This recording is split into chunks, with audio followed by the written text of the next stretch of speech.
Abra a sua Bíblia em Mateus.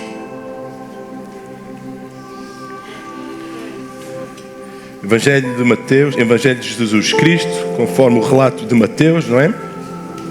Mateus 24, versículo 10, e vamos ler até o versículo 13. Este será o nosso texto base. E não querendo esquecer dos nossos irmãos que nos assistem online, um beijo para vocês, Deus abençoe nas vossas casas. Sejam bem-vindos ao culto de celebração da comunidade cristã Unânimes. Eu hoje gostaria de ministrar sobre o tema um amor em extinção. Diz assim comigo: um amor em extinção. Um amor que está em extinção. Primeiramente vamos entender o que significa a palavra extinção. O que é estar em vias de extinção? E como todos vocês já sabem, e normalmente no mundo natural, biológico, animal, quando ouvimos falar a determinada espécie está em vias de... Isso significa que aquela determinada espécie está num ponto sem retorno, está próximo do fim. Que a humanidade, de alguma forma, ou aqueles que zelam pelo mundo animal, pelas espécies ainda existentes, plantas, seja o que for, têm que tomar medidas drásticas para que o fim de uma espécie existente há tantos anos nesta terra não acabe, não entre em extinção, não termine. E o mundo e as pessoas, as instituições, associações, órgãos, países fazem de tudo para que aquela raça não se extinga. Mas hoje, como é óbvio e como acabamos de ver no tema, não é sobre animais, plantas ou coisas que eu quero falar convosco. Eu quero falar para algo que mesmo dentro deste reino se encontra em extinção. Muito mais lá fora nós temos visto sinais que o amor está em extinção. O verdadeiro amor está em extinção. O amor que cá dentro Deus, através do seu Santo Espírito, concedeu aos seus filhos, um amor ágape, um amor pleno que Ele concede para que haja capacitação para a progressão do Evangelho de Cristo Jesus, para que haja força, intrepidez, consistência, firmeza no Evangelho. É necessário que a igreja não perca esse amor, não se extinga o amor, que o amor não se esfrie. É sobre isso que eu quero falar. E colocando os olhos lá fora, nós vemos indícios drásticos, graves, em que o amor cada vez mais está em vias de extinção. E é sobre isso que eu quero falar convosco. Em Mateus capítulo 24, versículo 36, a palavra do Senhor diz o seguinte, não precisa abrir, fique no versículo base. Daquele dia e hora, porém, ninguém sabe, nem os anjos do céu, nem o Filho, senão só o Pai. Mateus 24, 27 diz: porque assim como o relâmpago sai do Oriente e se mostra até o Ocidente, assim será também a vinda do Filho do Homem. Em Mateus 24, versículo 6, versículo 8, a Bíblia diz: e ouvireis falar de guerras e rumores de guerras. E olhai, não vos perturbeis, porque forçoso é que assim aconteça. Mas ainda não será o fim. Porquanto se levantará nação contra nação e reino contra reino. E haverá fomes e terremotos em vários lugares. Mas todas essas coisas são o princípio das dores. E o texto base, Mateus 24, versículo 10 a 13. Nesse tempo, que tempo Jesus se referia? Ao tempo do fim. Muitos serão escandalizados e trair-se-ão uns aos outros. E uns aos outros se odiarão. E surgirão muitos falsos profetas e enganarão a muitos.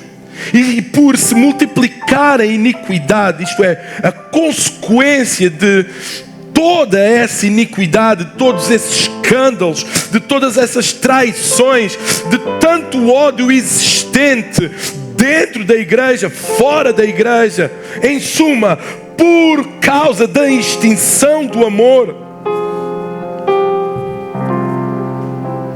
muitos cometerão pecado. Por causa do pecado, por causa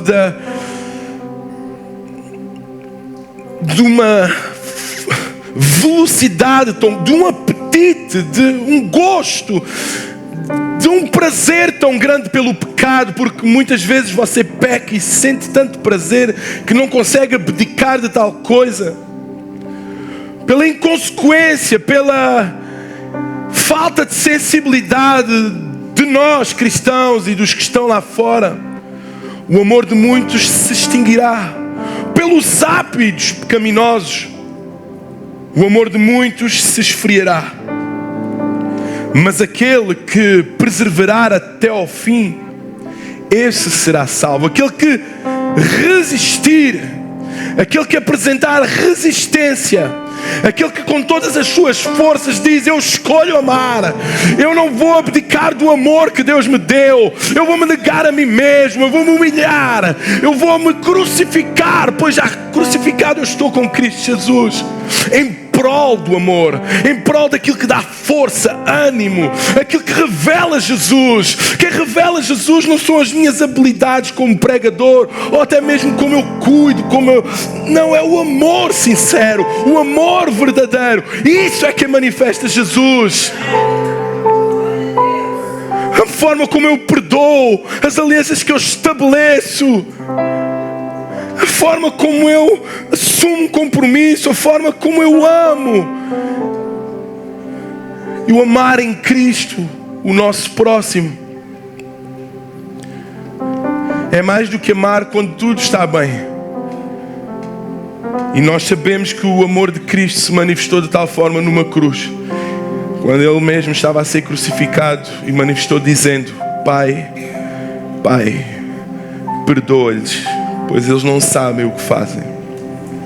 E muitas vezes nós, para refletirmos, nem ainda temos os cravos nas mãos, muito menos nos pés, e já não amamos. Quebramos alianças com os nossos maridos, esposas, filhos, e deitamos fora tudo aquilo que um dia prometemos. Os compromissos que assumimos, nem os cravos ainda temos nas mãos, nem nos pés, muito menos uma coroa de espinhos, e já negamos os nossos compromissos. E é sobre isso que eu quero falar.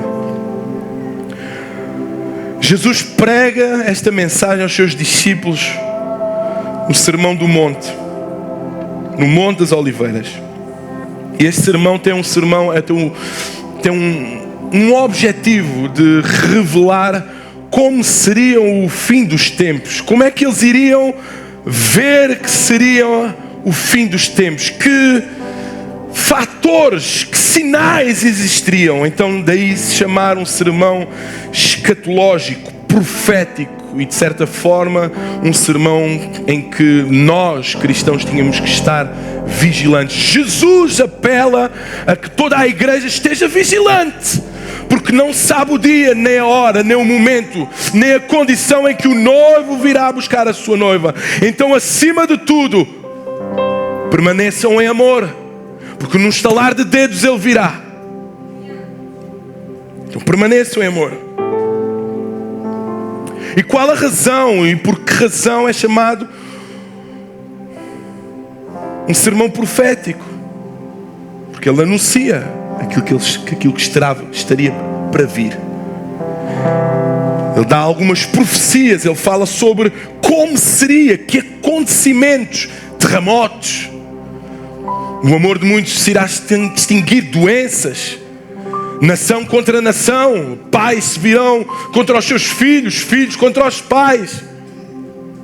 Isto seriam sinais, evidências. Eu sei que você está a perguntar-se, mas isso já existe há tanto tempo. Sim. Quando será mesmo isso o fim? Eu já te vou dizer. Como saberás que esses sinais estão mesmo aí no fim. Anunciam mesmo o fim. Jesus anuncia o fim e a proximidade do mesmo. E ele dá uma comparação como uma grávida. Uma grávida já de 9 meses. E quem já esteve grávida aqui, ou está grávida aqui, ou vai estar grávida já, em nome de Jesus. Quem quer estar grávida, diga amém. Glória a Deus. Agarra a profecia aí. Vai saber que quanto mais perto do fim, as contrações e os sinais que está perto, o próprio corpo irá manifestar. E Jesus faz essa comparação como uma grávida de 9 meses. As contrações no fim. Uma contração agora, mas você sabe que está quase a ter quando? Quando as contrações se fazem num menor espaço de tempo. Ups, uma contração. 1 hora, 2 horas, 3 horas. Tu ainda está tranquilo e dá para ir a pé para o hospital. Ups, outra. 15 minutos. Outra. E começa a reduzir. Uma contração de 5 a 5 minutos. Eu nunca estive grávido, ok? É somente por aquilo que vivi com a minha esposa, tá? Se estiver errado, digam. Depois de repente, pá. E Jesus dá essa comparação. Mas existem 2 sinais, 2 formas de nós entendermos o fim, que marcam a volta de Jesus. Primeiro, são 2 tipos de sinais. Sinais que revelam a proximidade, a iminência da volta de Cristo, tal como está escrito em Mateus 24, as guerras, nação contra nação, as doenças, ok? O amor de muitos se esfriar, ok? Os terremotos, os falsos profetas, mas Jesus diz que ainda não é o fim, é o princípio das dores, da grávida, das contrações que estão a anunciar. Ops, está a acontecer. Atenção, dentro da minha casa, no meu país, na minha cidade, no meu casamento, não consigo encontrar, o amor se está a esfriar, os governos. Atenção. E nós podemos dizer, mas já tantas doenças existiram, mas cada vez elas estão mais próximas umas das outras. Talvez, se recuarmos um século, existiriam grandes terremotos num grande espaço de tempo, guerras num grande espaço de tempo, epidemias num grande espaço de tempo. E talvez nós olhamos para o século atual e nós vemos que tudo isso acontece mês após mês, dia após dia. Estava tão longe e já está tão perto. Era só com os outros, mas agora sinto próximo de mim o que está a acontecer. E existem outros tipos de sinal. Primeiro sinal de proximidade ou de iminência. E existe outro segundo sinal, sinal de certeza. Quando acontecer, você diz: Ele está próximo, Ele virá, está às portas. Quais são os sinais de certeza? Em 1 Tessalonicenses diz: ninguém se engane, que não será assim. Não será assim o quê? A volta de Jesus não acontecerá sem que... E o autor menciona 2 sinais. Quais os 2 sinais de certeza absoluta, independentemente daquilo que nós possamos dizer, ou vários teológicos, pessoal que estuda teologia, história, etc., possa dizer quais são os 2 sinais de certeza. Apostasia é um sinal de certeza. Quando você vir pessoas, cristãos em massa, a negarem a sua fé, a abandonarem as suas convicções, a abandonarem as doutrinas, os ensinos. Mas não é só cristão que esquece tudo aquilo que aprendeu e tudo aquilo que viveu em Cristo. É também os falsos ensinos. A apostasia não é só o abandono da fé, é o abandono das verdadeiras doutrinas, é o abraçar das falsas doutrinas. Entende? A Bíblia diz que eles sentirão comichão nos ouvidos, não conseguirão ouvir a sã doutrina. Tu irás pregar o verdadeiro evangelho, os princípios bíblicos. Tens que amar, irmão, tens que perdoar. E eles têm comichão e vazam. Você tem que se consagrar, tem que jejuar, tem que abraçar, tem que ser fiel. E eles não aceitam. Tens que abandonar o ódio. Não podes mentir, roubar. Ou até mesmo o agrado pela teologia da prosperidade. Eu só estou num lugar onde eu possa ser próspero, onde eu possa ser curado, onde eu possa ser bem-sucedido.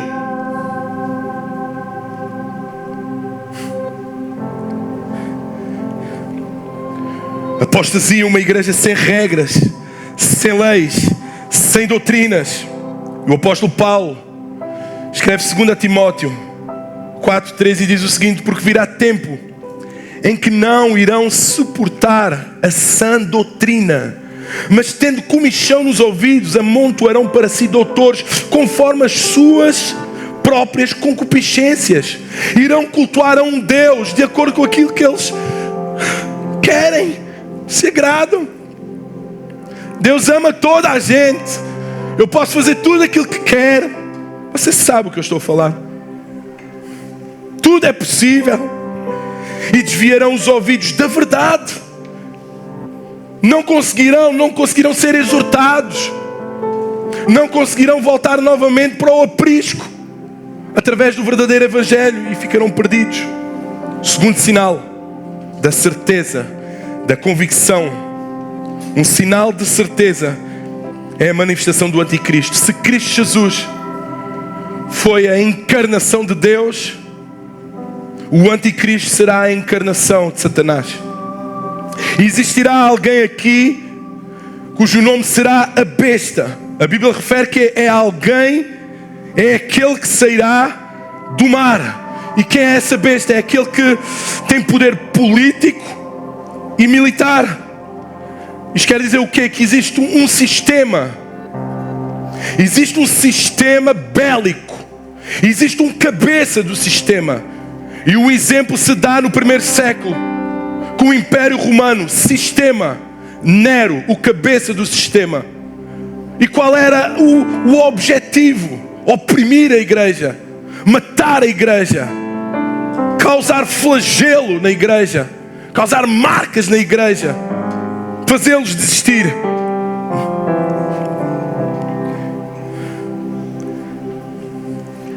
Olhemos para a exposição do texto base. Os discípulos fazem uma pergunta ao seu mestre: Mestre, quando ocorrerá essas coisas? Quando será o fim? Talvez eles esperassem um agendamento para que possam naquele dia ou na véspera prepararem-se. Vou ajeitar o meu cabelo para que neste dia eu possa estar pronto. Mas Jesus não fala, não diz a hora, segundo, minuto, mas deixa sinais.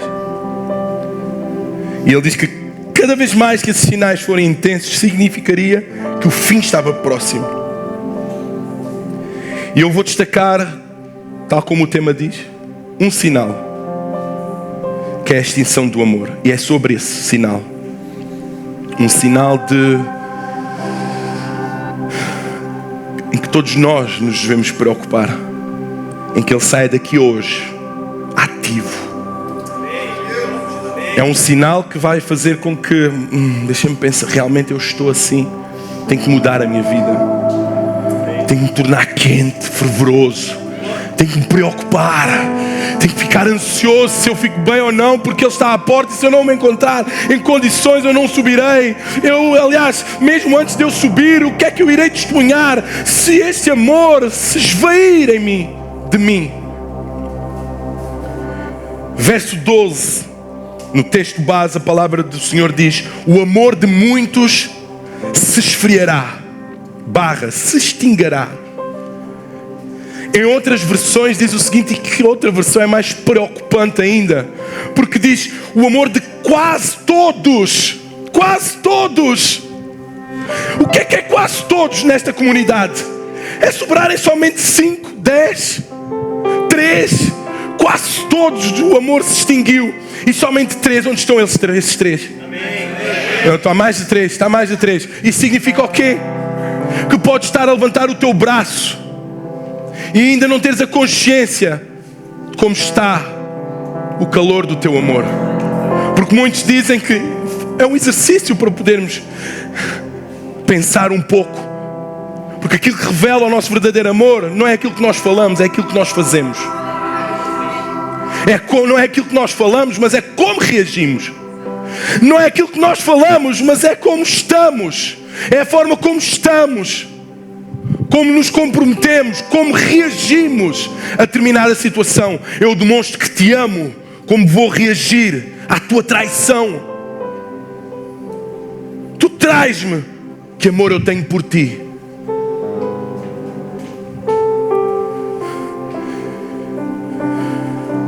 Jesus neste texto declara que a empatia, o amor de quase todos se extinguirá. Irá desaparecer. E na verdade olharmos para o mundo de hoje, nós vemos que vivemos numa geração fria. Olharmos para as igrejas fria. E fria porquê? Porque não resistem. Porque se a igreja fosse quente, em meio a tanta guerra, tanta fome, tanto coronavírus, tanta doença, está a transbordar, porque os que estão lá fora viriam que aqui está um calor intenso, que na tua vida estava tanto amor, porque o amor de Jesus, escuta, estou a falar num amor incondicional, que é dado pelo Espírito Santo, e esse amor incondicional atrai vidas. E nós não temos atraído vidas. A nossa geração não tem atraído vidas. Quando ouves falar de igreja, já existem tudo. Páginas gospel com escândalos gospels. Verdade ou não? E existe ou não? Você sabe que existe porque lê. E sem dar conta de si, o seu amor está a esfriar. Porque os seus olhos estão onde não devem estar. Cada vez mais existem escândalos. E é bíblico. Haverão escândalos. É bíblico. Nós fazemos parte de uma geração. Fazemos parte de um grupo de pessoas sem amor fraternal, sem amor pelo próximo. Se eu perguntar qual é que foi a última vez que doaste, que entregaste um prato de sopa, um prato de comida, deste uma boleia, deste a mão sem abrigo, visitaste um hospital, visitaste um lar, foste a uma instituição de doentes mentais, qual foi a última vez? Qual foi a última vez? Levanta o teu braço e diz-me qual foi a última vez. Não, trabalho não vale, não? Tá. Qual foi a última vez? Quem não fez esta semana? Levanta o teu braço. Levanta o teu braço. Quem não fez esta semana? Levanta o teu braço sem vergonha. Sem vergonha. Sem vergonha.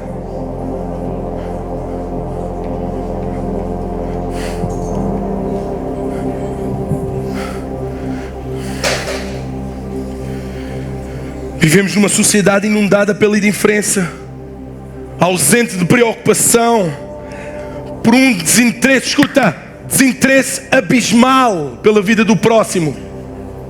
Somente, atenção, somente por aquilo que temos. Lutamos para ter.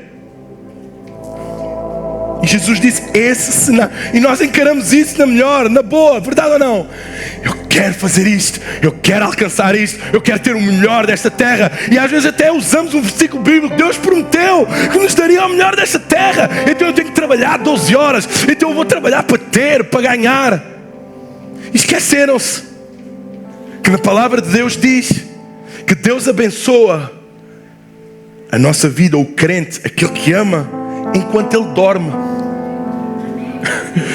E nós procuramos trabalhar, buscar, sacrificar o culto a Deus, o amor às pessoas por isso. A Bíblia fala que os final dos tempos, os dias do fim, iriam haver pessoas frias, calculistas, egocêntricas, egoístas, indiferentes umas com as outras. Seria o cenário do fim. Eu quero que olhe para você mesmo. Eu não quero que você coloque os binóculos e olhe para a sociedade somente. Você faz parte dessa sociedade. Esta palavra é uma palavra em que examine-se depois o homem a si mesmo. Como você tem reagido. Tem sido grata para com o seu esposo, para com a sua esposa. O que tem feito, filho, para com o seu pai. O que tem feito para com a sua liderança. O que tem feito para com os seus pastores. O que tem feito para a sua igreja. O que tem feito pelo próximo. Olhe para si, porque é fácil. Realmente o amor lá fora está extinto. Lá, o amor do irmão está extinto. E o nosso amor como está? Olhe para si mesmo. Tem sido ingrato. Tem sido calculista. Temos sido, irmãos.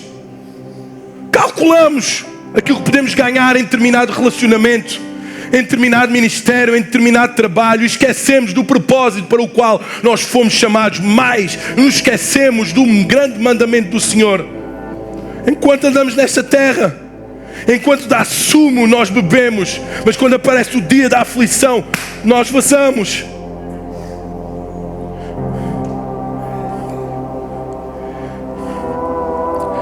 Um exemplo simples.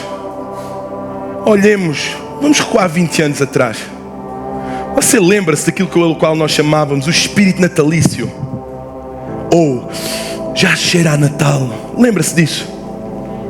20 anos atrás, as ruas, você sentiu uma nostalgia diferente. Os efeitos, as pessoas, os sorrisos, as famílias, os carros estacionados à porta, toda a gente lá em casa, as luzes acesas até às tantas, os caixotes do lixo cheios de papel, caixas, verdade ou não? Está em extinção. Está em extinção. Não está a ver. Não há mais espírito natalício no sentido de entendemos o verdadeiro espírito natalício. Entendem?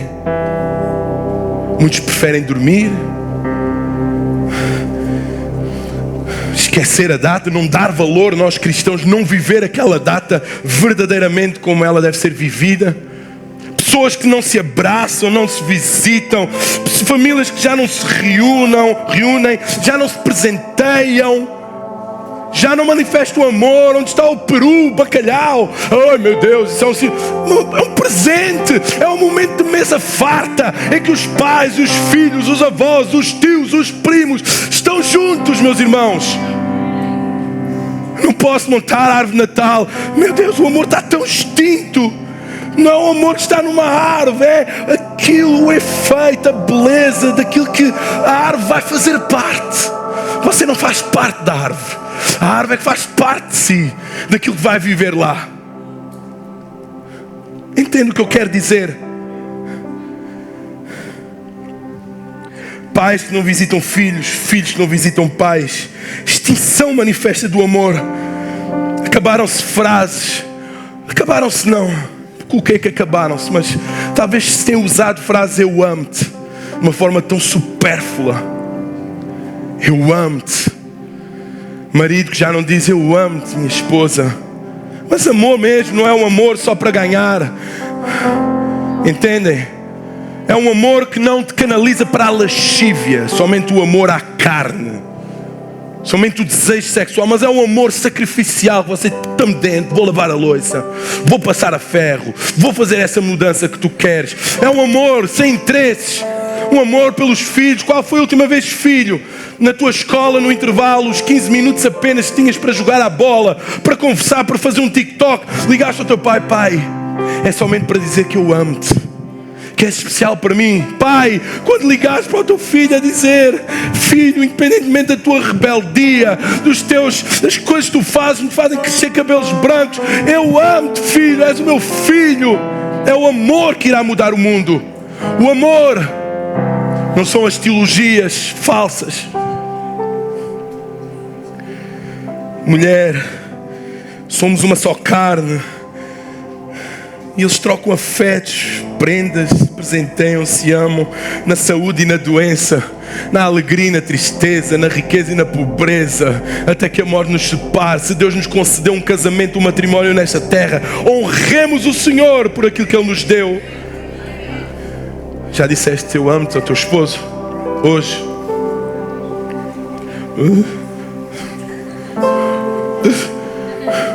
Já abraçaste o teu esposo, já oraste, já profetizaste. Está banalizado, irmãos. Falta isso, mão dada no shopping, um abraço no shopping, para que o mundo veja o amor que há em nós. Entende? Nós, a igreja está tão fria, tão morta, tão cansada, tão oprimida, que um beijo, pode dar um beijinho ao seu esposo. Nenhum.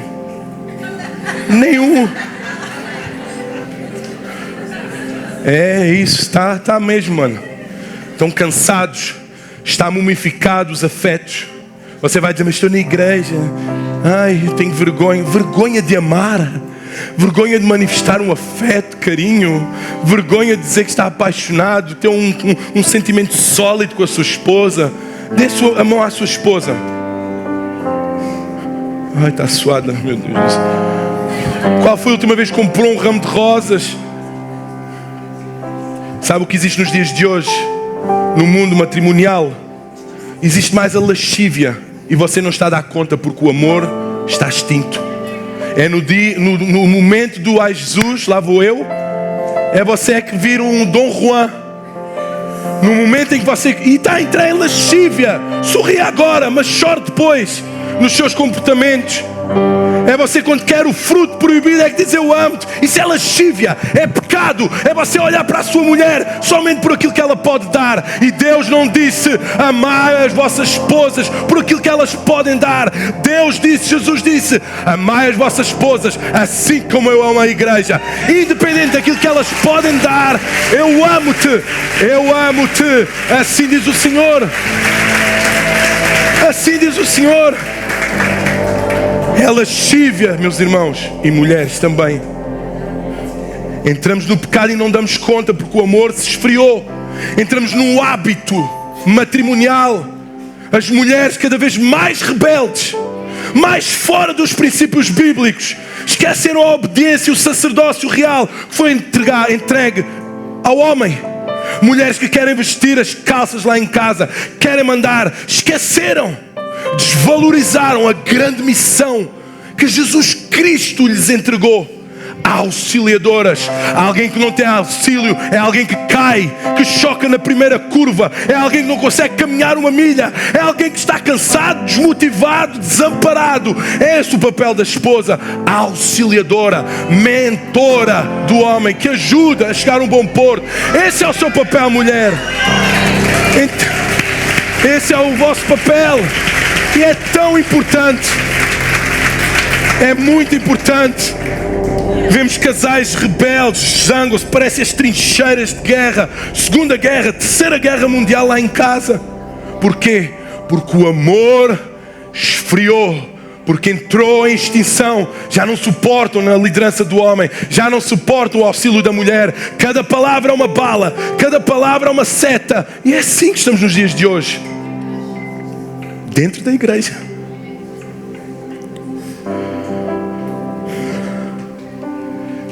Seriam sinais da volta de Cristo. Mas os sinais mais graves, era no sentido ideológico, afetivo, sentimental, amoroso, de todos os sinais naturais que poderiam existir, aquilo que afasta-nos uns dos outros e deterioriza a igreja do Senhor é realmente as ideologias, os sentimentos. Verdade ou não? Por um sentimento você vem, mas por um sentimento você vai também facilmente. Estou a sentir que é de Deus. E as ações em nada revelam um Deus santo e um Deus poderoso. Estou a sentir no meu coração que agora é que é. E nada. Falta de respaldo bíblico. E porquê é que você não respalda na Bíblia? Porque está a ser endereçado por falsas ideologias, falsos ensinos que até mesmo nascem dentro de si. Você não respalda com a Bíblia, esquece aquilo que realmente é pleno. Já preguei sobre isso, a plenitude de Deus, a plenitude da palavra de Deus, e nós temos que seguir. Mas porque o amor se esfriou, você já não procura as palavras do Senhor. Já não procura. Mas vamos ver algumas. Tem 10 minutos, mas 20 minutos, vá. Passando para a aplicação da mensagem, em alguns casos, algumas consequências que nós poderemos viver no nosso meio, na nossa casa, ou até mesmo já estamos a viver, e olhamos para o mundo e vemos que isso está a acontecer com maior intensidade. Vou citar aqui 4 pontos, 4 consequências. Primeira consequência da extinção do amor se esfriar, da inexistência do amor que Deus dá, não é o seu amor, porque a forma como você ama às vezes, meu Deus do céu, só Deus sabe a forma como você manifesta esse amor. Primeira consequência: iria brotar da terra do nada a deslealdade. Por haver uma extinção tão grande no nosso meio lá fora, a deslealdade, a infidelidade iria brotar da terra ao nosso lado, de quem mais esperávamos, quem menos esperávamos. A pessoa se manifesta como desleal, foi tão mergulhada, perdeu tanto a insensibilidade do quão mergulhada estava em pecado, que de momento vira uma pessoa desleal, infiel, fria. Pessoas que caminham contigo. Nós podemos olhar para a Bíblia e ver isso. Demas amou o presente século e foi embora. Judas estava com Cristo, tornou-se alguém desleal, infiel. Mas existe muito mais. E também exemplos na nossa vida perto de nós. Caminham connosco, estamos juntos. TMJ. Quem já recebeu o TMJ? TMJ no seu telemóvel. E do dia para a noite vir uma pessoa desleal, infiel. Companheiros, amigos, parentes, irmãos em Cristo, que outrora foram leais, estiveram contigo, mas porque o amor se esfriou, se extinguiu, através do pecado, e tal como o texto diz, de tanta iniquidade em que estava mergulhado, sem dar conta, sem perceber. A pessoa até se intitula como alguém que tem intimidade com Deus. E eu já vi muitas pessoas dizerem: estou com uma grande intimidade com Deus, estou muito em oração. E eu pergunto: e você consegue ver isso nas suas ações? E um silêncio se abate sobre aquela casa. Moisés subiu ao monte, teve uma grande intimidade com Deus. Quando desceu, como ele estava?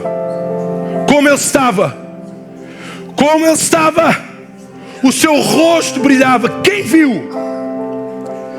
viu? Bora? Todo mundo viu. Então, quando nós temos uma grande intimidade, não sou só eu que tenho que ver, todo mundo tem que reconhecer: realmente aquele homem é um homem de Deus. Realmente aquele homem tem uma grande intimidade com Deus. E as pessoas não estão assim. O texto também diz: muitos serão escandalizados e trair-se-ão uns aos outros. Por causa da extinção do amor, já não são leais. Pior ainda, ocorrerão traições, facadas nas costas. É aquilo que você vê no mundo e também não pode estar bem atento que ocorrerão também dentro da igreja. O amor de muitos, outras versões, quase todos, e nós estamos incluídos nisso. Traições, sofismas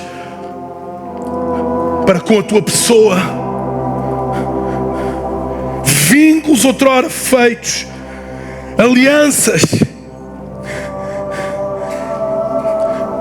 em que um dia foram feitas com choro, lágrimas, horas, da noite para o dia, por um momento, de papel. Se a sua aliança fosse de papel, quantos dias ela duraria? Quantos?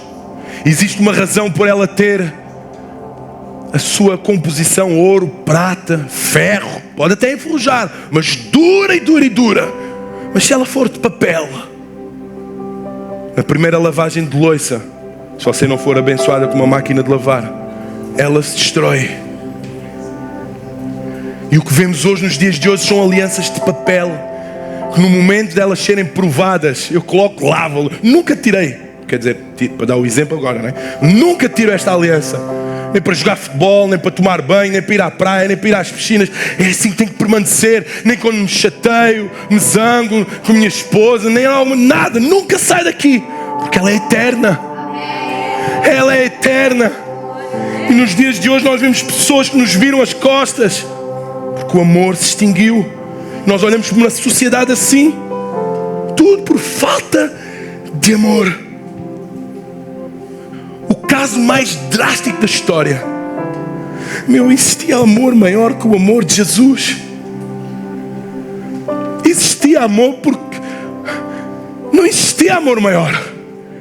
Não existia maior manifestação de amor, de paz, de bondade, de compreensão. Era o pináculo. Não há nome acima deste nome, o nome de Jesus. Mas Judas estava lá. E por 30, escuta, Jesus confiou em Judas um projeto, uma missão messiânica. Anunciar o Messias. Olha que privilégio. Todos nós hoje temos também. A grande questão é se seremos como Judas e o trocaremos por 30 moedas. A mesma missão. Tudo bem, não estás no departamento das finanças. Calma, não pode ser assim, todo mundo como Judas estava. Mas foi confiado a Judas. Judas caminhou com Jesus. Judas viu milagres, prodígios, maravilhas. Judas sentou-se à mesa com Jesus. Judas riu com Jesus. Judas chorou com Jesus. Judas orou com Jesus. Judas esteve com Jesus, viveu Jesus. Mas mesmo assim, porque o amor se esfriou, traiu Jesus. E Judas tem se levantado no meio de nós. Judas ainda se vão levantar no meio de nós. Você pode se tornar um Judas. Pode. Para com o seu filho, para com o seu esposo, o vai trair. Para com os seus amigos, para com os seus pastores. Você pode se tornar sem dar conta. E você vai usar o argumento que é de Deus. Você vai arranjar contra-argumentos para justificar as suas decisões e as suas ações. Você vai dizer que é por causa de... E você sabe o que é que o amor causa? Insensibilidade ao reconhecimento daquilo que verdadeiramente você é. Nós somos. Isso é o que o amor faz. Temos facilidade em quem apontar o dedo em uma só direção. Jesus ensinou-nos a apontar o dedo primeiramente para quem? Para nós mesmos. Mas existe facilidade, o diabo até ajuda na acusação, no julgamento, na crítica. Paulo diz, verdade ou não? Examine-se o homem a si mesmo. Ponto. Ponto.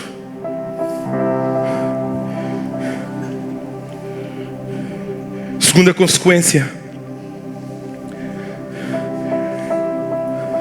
da extinção do amor.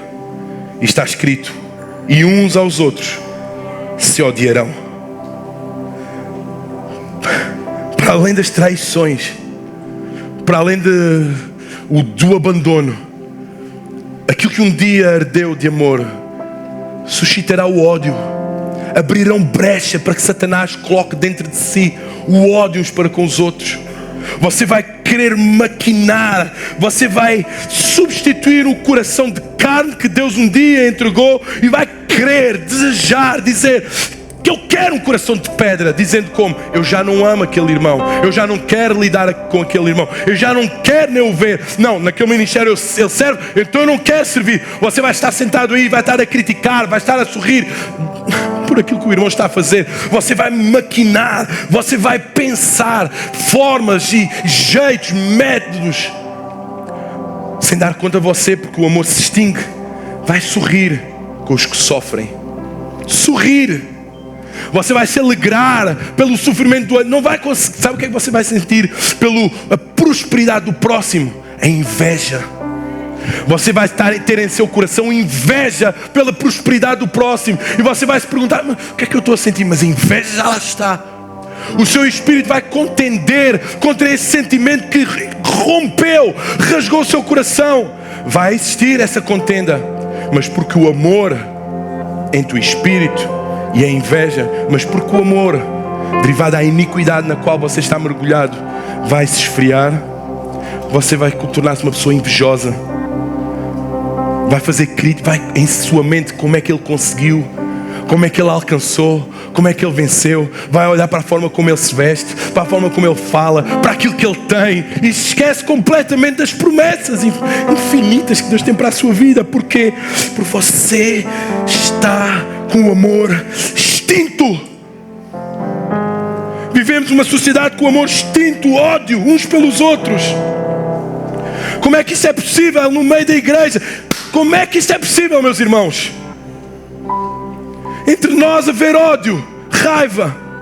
Como é que é possível? Salmo 35. O rei Davi está nesta posição.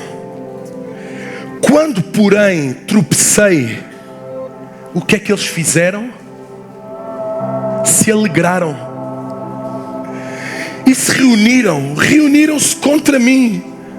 Escuta, não foi quando eu preguei, não, no momento mais frágil da minha vida, eles se alegraram e reuniram-se contra mim. Homens sem valor, que eu não conhecia, deliberaram-me sem tréguas. Não se alegrem de mim os que sem razão são meus inimigos. Não pisquem os olhos os que sem motivo me odeiam. Não é de paz que eles falam, pelo contrário, tramam enganos contra os pacíficos da terra. Davi diz: quando porém tropecei, eles se alegraram. Ficaram alegres quando eu estive mal.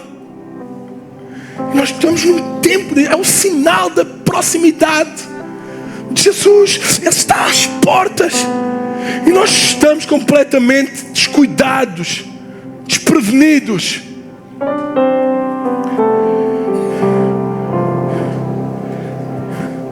Escuta, testemunho pessoal, e abro o meu coração para vocês. E se você realmente tem amor em seu coração, irá compreender e irá edificar a minha vida, orando, jejuando, intercedendo uns pelos outros, tal como a palavra nos diz, porque isso é um sinal, uma característica dos verdadeiros cristãos. Se você soubesse a dificuldade que é para exortar um irmão e fazê-lo ver à luz da Bíblia. Quem já esteve aconselhamento comigo sabe que tudo é respaldado na palavra do Senhor. Tudo aquilo que eu falo e exorto e chamo a atenção tem respaldo. A Bíblia diz isto, temos que caminhar assim.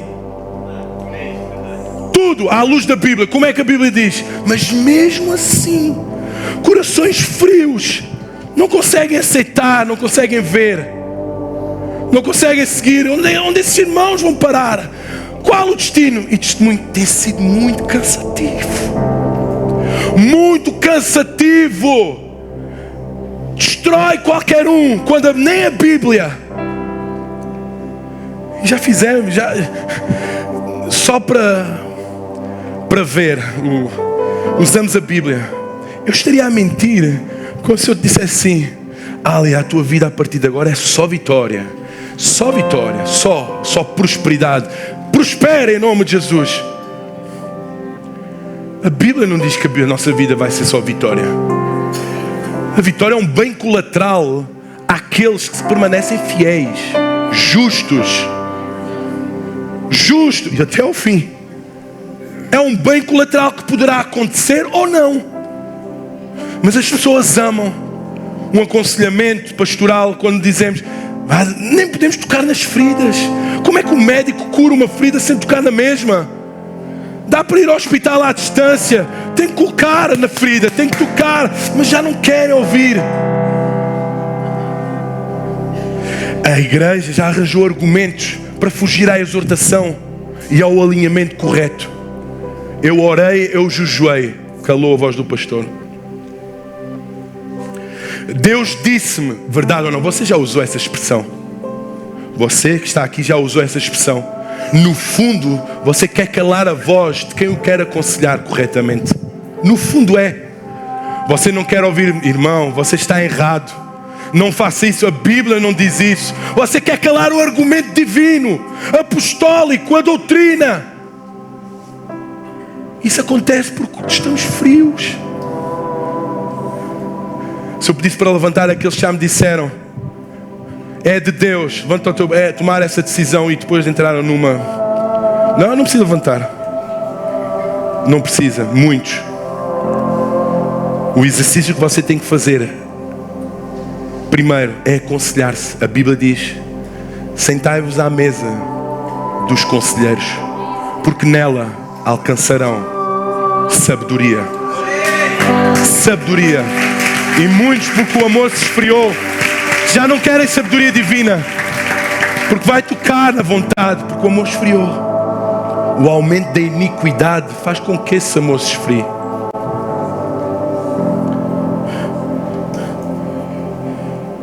Terceira consequência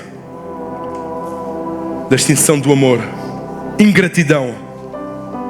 2 Timóteo capítulo 3, versículo 1 a 2 diz o seguinte: sabe, porém, isto: nos últimos dias sobrevirão tempos difíceis. Nós estamos a viver tempos difíceis, porque haverá homens amantes de si mesmo.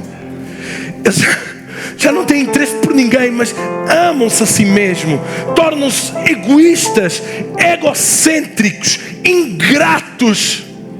São pessoas que virão, serão assim. Pessoas ingratas estarão perto de nós. Porquê? Porque o amor de muitos se extinguirá. As pessoas jamais vão reconhecer o bem que fizeste por elas. Vão esquecer, aliás, vão esquecer. Em momentos do fim, as pessoas vão esquecer o bem que tu fizeste por elas. O prato de sopa que tu deste, o abraço que tu entregaste, a motivação que tu lhes deste, a ajuda que tu lhes deste, o calçado que tu lhes deste. Vão esquecer tudo. O momento em que lhes abriste a porta, vão esquecer a forma como as amaste. Vão esquecer da provisão, dos recursos que tu lhes deste. Seria o fim. E é triste, irmãos. É triste. É triste passar por um momento de ingratidão. Olhamos para a vida de José. José foi preso, colocado no calabouço, acusado de trair o cara, Potifar, não é? E é lançado numa masmorra. Lá dentro está um padeiro e um copeiro. José tem um sonho. Porque profeta, homem de Deus, independentemente da circunstância, ainda sonha. Não só a seu favor, mas a favor dos outros. Porque o amor de José não esfriou. Os profetas estão em vias de extinção. Copeiro, eu tive um sonho. Tu vais sair desta prisão e vais voltar a servir o rei. Mas usa de gratidão quando saíres e fala de mim ao rei, para que ele me possa soltar. O que é que o copeiro fez? Ingratidão. Ingratidão. Esqueceu completamente tudo aquilo que José havia feito à sua vida. E as pessoas ingratas esquecem tudo aquilo que tu fazes. Mas você não tem que parar. Você não tem que parar. Mas existirão pessoas assim.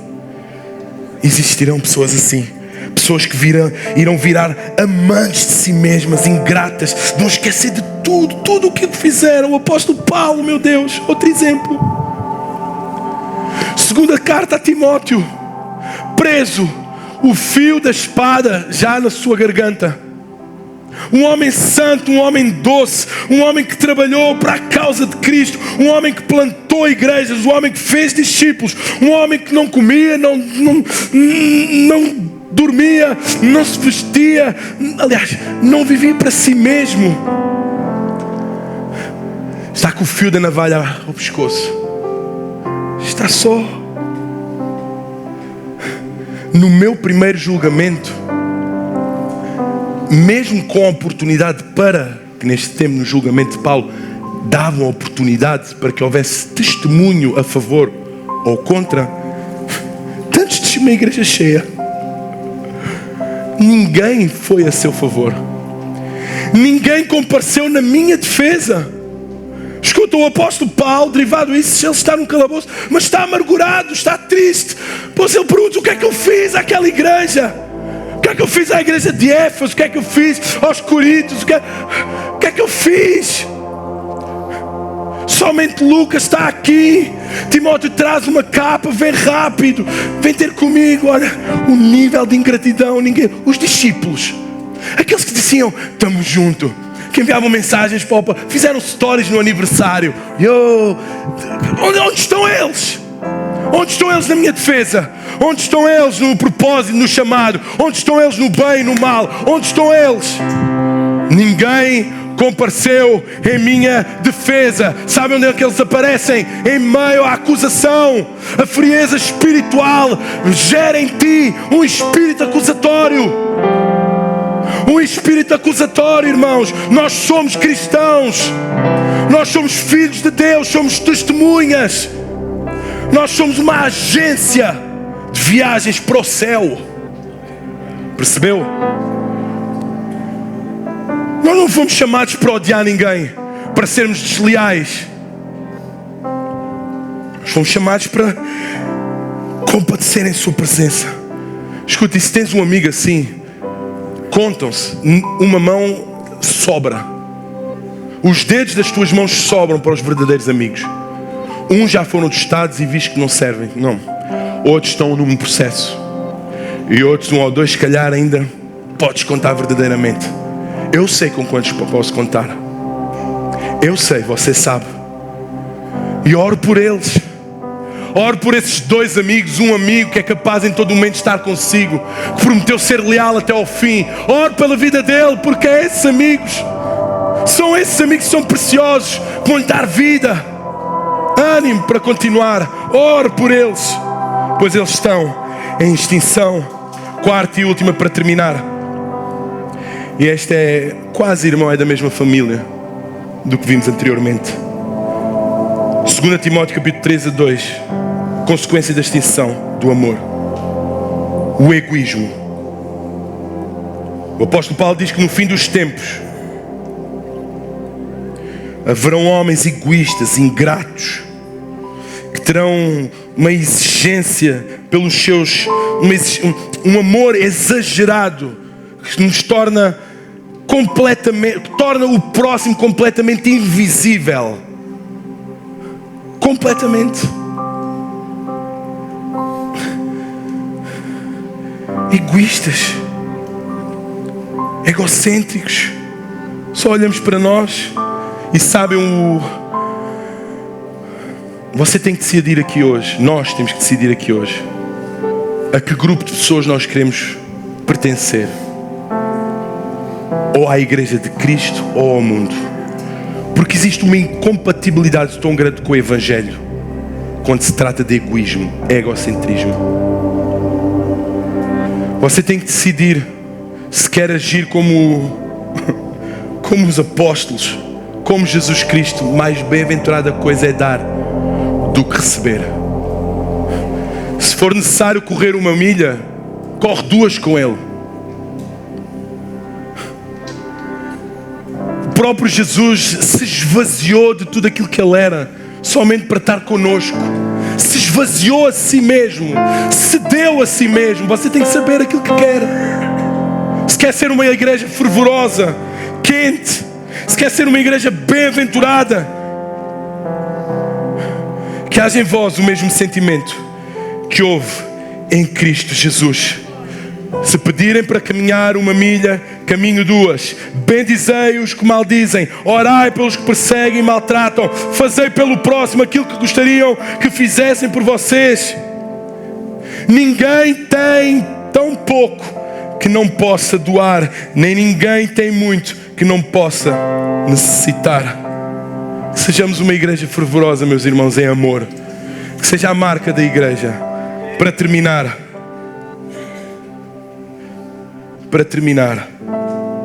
e podemos ficar de pé.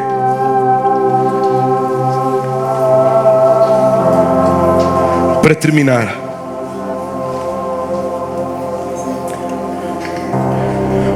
o que é que a palavra de Deus diz em relação à forma que temos que proceder para que esse amor não se extinga. Você já reconheceu no seu lugar onde está durante a mensagem que em determinada área você está a ter agido de determinada forma porque o seu amor já está extinto. Mas qual é a indicação que Jesus dá aos seus discípulos para que isso não aconteça?